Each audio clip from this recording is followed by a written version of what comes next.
علم محمد، عدل محمد، پیار محمد. علم محمد، عدل محمد، پیار محمد. بسم اللہ الرحمن الرحیم نحمدہ ونصلی علی رسولہ الکریم. اما بعد، آج میں چاہتا ہوں کہ جنازہ کے حوالے سے کچھ باتیں جو پہلے بھی گزری ہیں آج بھی اسی تعلق کو سلسلہ کو تھوڑا سا اور آگے بڑھایا جائے.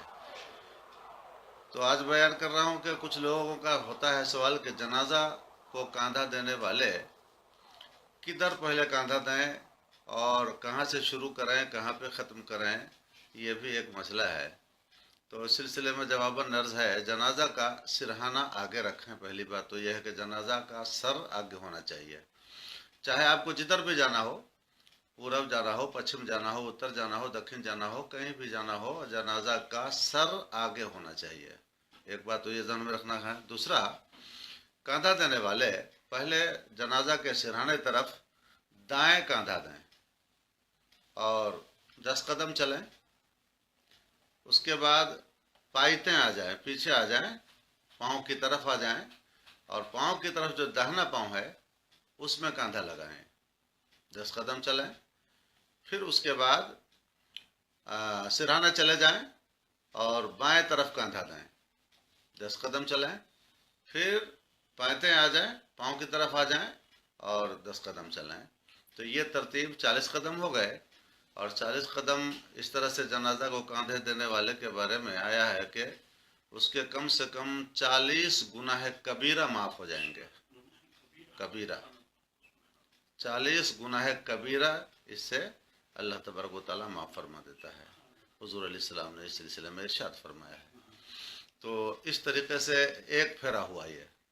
اب اگر اس کے بعد دوسرے کو موقع دینا ہے تو دوسرے کو دیں، اور اگر دوسرے لوگ نہیں ہیں دینے والے کاندھا تو پھر آپ اسی انداز میں پھر دوبارہ دورہ لگا لیں. پھر 40 گناہ کبیرہ آپ کے معاف ہوں گے. جتنے دورے لگائیں گے ہر دورے پر 40 گناہ کبیرہ معاف ہو جاتے ہیں. سبحان اللہ. پڑھیں نہ پڑھیں کوئی بات نہیں ہے، ذکر کر سکتے ہیں. لا الہ الا اللہ محمد رسول اللہ کوئی بھی ذکر کرنا چاہیں کر سکتے ہیں. کوئی اس کے لیے مخصوص آیت یا مخصوص دعا نہیں ہے. آپ جو بھی ذکر کریں اللہ کا وہ آپ کر سکتے ہیں.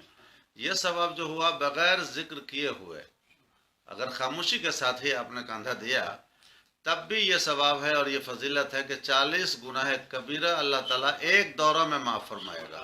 اب جتنا دورہ آپ کا ہوگا اتنے 40 گناہ کبیرہ معاف ہوتے چلے جائیں گے.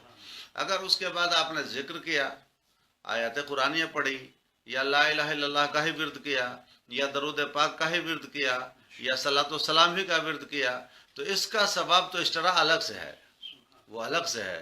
40 گناہ کبیرہ کی معافی تو صرف اس ایک دورہ سے ہو جاتی ہے الحمدللہ.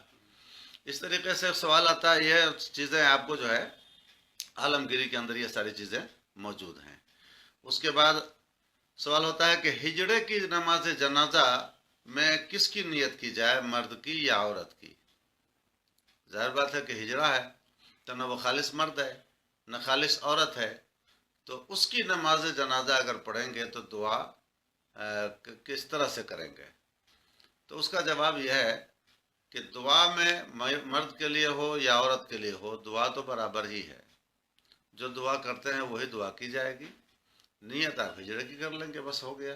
ایسی کوئی خاص بات نہیں ہے جس کے لیے الگ ایکسٹرا کوئی دعا آئی ہو، الگ اس کے لیے نیت آئی ہو، ایسا کچھ نہیں ہے. بس آپ دعا جو کرتے ہیں وہی دعا کریں گے. نیت ہجرے کی کر لیں گے، مرد کی بجائے یا عورت کی بجائے ہجرے کی نیت کر لیں گے. اس طرح سے نماز ہو جائے گی. سوال ہوتا ہے کہ اگر جنازہ مغرب کے ٹائم پہنچا یا ظہر کے ٹائم پہنچا تو پہلے مغرب کی نماز پڑھی جائے گی یا ظہر یا جنازہ کی نماز پہلے پڑھی جائے گی؟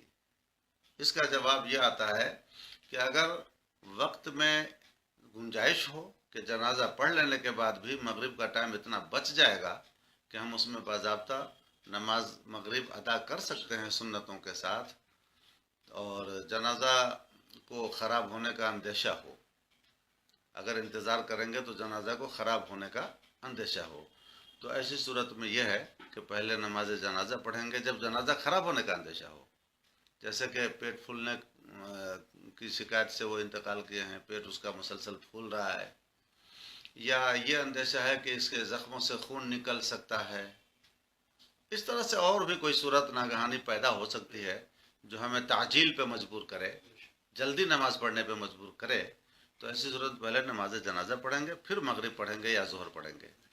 لیکن اگر ایسی مجبوری نہ ہو، جنازہ کی تعجیل کی کوئی ضرورت مجبوری نہ ہو، تو پہلے مغرب پڑھیں گے، پھر جنازہ پڑھیں گے، پھر اسی طریقے سے ظہر کی نماز پہلے پڑھیں گے اور اس کے بعد جنازہ کی نماز پڑھیں گے۔